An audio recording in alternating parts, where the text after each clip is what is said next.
I'm PC Steve Broadhurst. I'm PC AD Miller. Today we're going to be answering some questions raised by the public on the area of stop and search.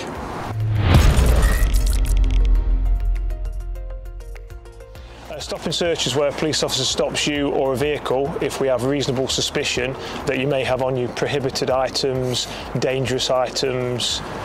An example of that, a scenario could be that a member of the public has made a call to the police after they have witnessed what they suspect to be an exchange or drug deal in a secluded place. It could be that the police attend that location or close to that location and are able to locate someone that matches the description provided by the member of the public.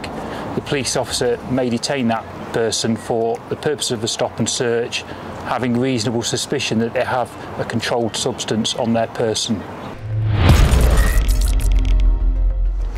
Stop and searches will always be led by information and intelligence that suggests that a person or vehicle will have an illegal item in their possession or in their vehicle. However, under Section 60 of the Criminal Justice and Public Order Act 1994, there may be circumstances where members of the public are searched without that reasonable suspicion. Circumstances there may be that the police have reasonable cause to believe that violence has taken place with knives or weapons, or there is reasonable cause to suspect that it's going to take place. In that situation, a senior police officer of the rank of at least inspector may authorise Section 60 powers.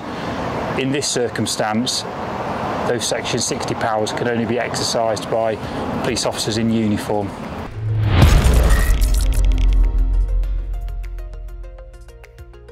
The police officer will explain who they are, why you were being searched and what we were looking for. They will explain your rights and your entitlements, as per you might have heard the Go Wisely mnemonic. The police officer will ask you to remain with them. They may use handcuffs.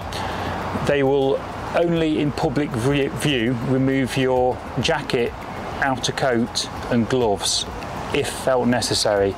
If the officer feels it's necessary to remove any more clothing than that, then the search will be conducted away from the public view. The police officer may ask your name and address and your date of birth. However, you don't need to provide it if you're merely being searched.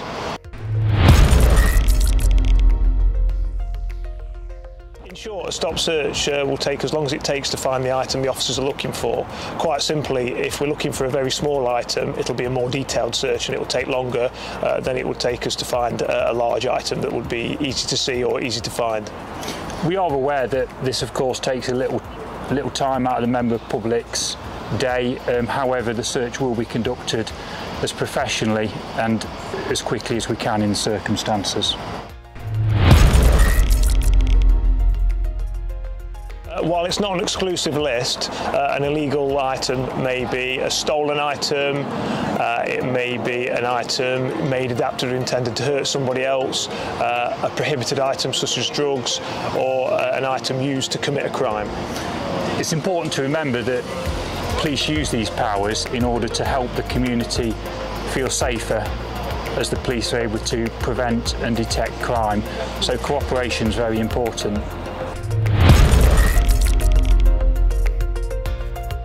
Cooperate with the officers and stay calm. It is important to remember that the search is not voluntary. If the member of the public is not cooperating, the police officer may consider that it's proportionate and necessary to use a reasonable amount of force. The interaction will also be routinely recorded on our body-worns, so the entire action is fair and transparent.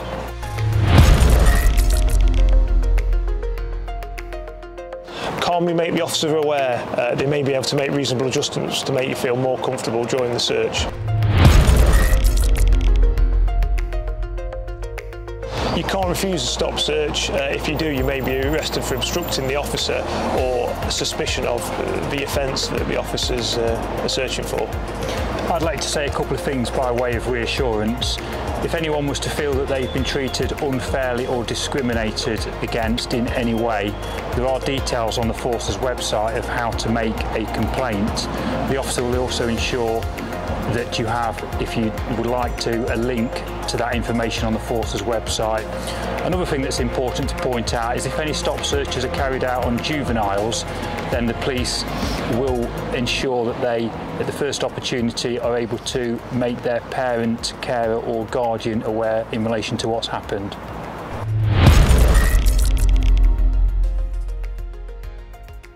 If you are carrying an illegal item for a friend, then you are carrying that illegal item and you will have to face the consequences of being in possession of that item. It's important to remember that police officers don't use their stop search powers lightly. They will only do so when they feel that by using those stop search powers it will assist in relation to their investigations in relation to any criminal activity.